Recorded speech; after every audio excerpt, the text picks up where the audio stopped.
One.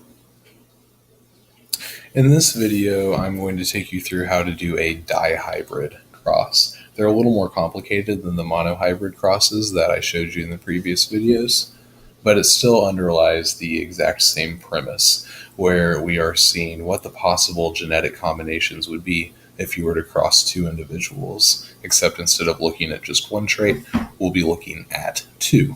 So I'm still using the freckle scenario with big F, little f, big F being dominant, an individual that would have freckles, little f being the recessive gene, which does not code for freckles.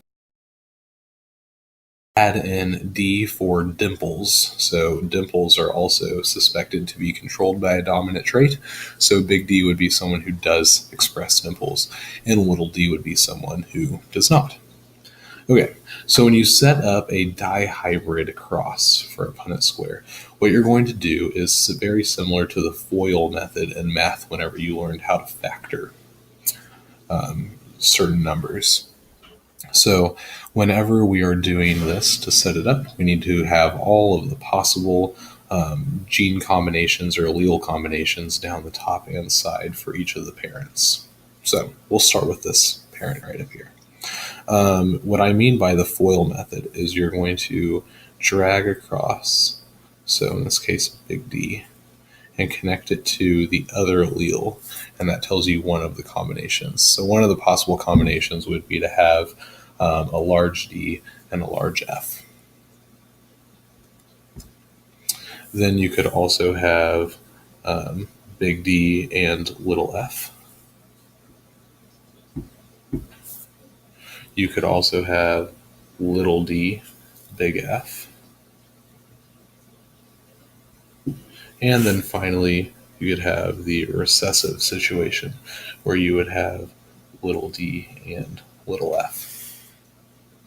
And then since we have the exact same individual that is being crossed with this one, it's going to be the same down the other side. So again, big D, big F. Big D, little f. Little d, big F. And little d, little f. Okay.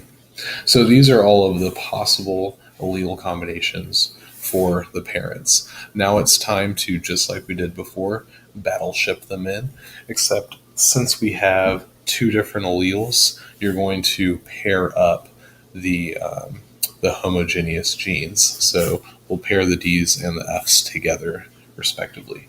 So here we would have big D, and little big F, big F. Here we have big D, and then big F, little f. Here we have big D, little d. Big F, big F. And this last one here is going to be big D, little d. And big F, little f. Okay. To save time, I'm going to go ahead and fill in the rest using the exact same method. So big D, big F, little f. Big D, little f, Big D, little d, big F, little f. Big D, little f, Big D, little d, big F, Big D, little d, big F, little d, big F, little d, big F, Big D, little d, big F, little f. Big D, little f, Little d, big F, little f. And then finally we have the recessive situation, where both are recessive.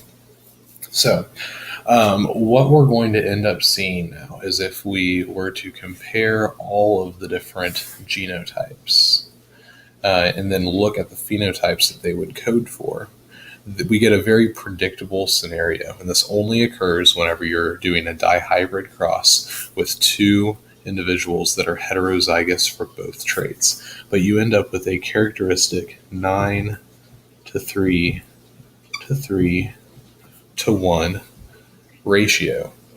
There are 16 different possible allele combinations that we would see here. Nine of these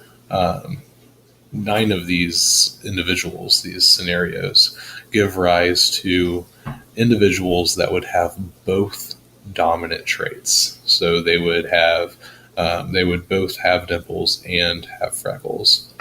3 of the individuals are going to code for one dominant trait and one recessive trait. 3 more would code for the opposite, so the opposite dominant trait and the other recessive trait.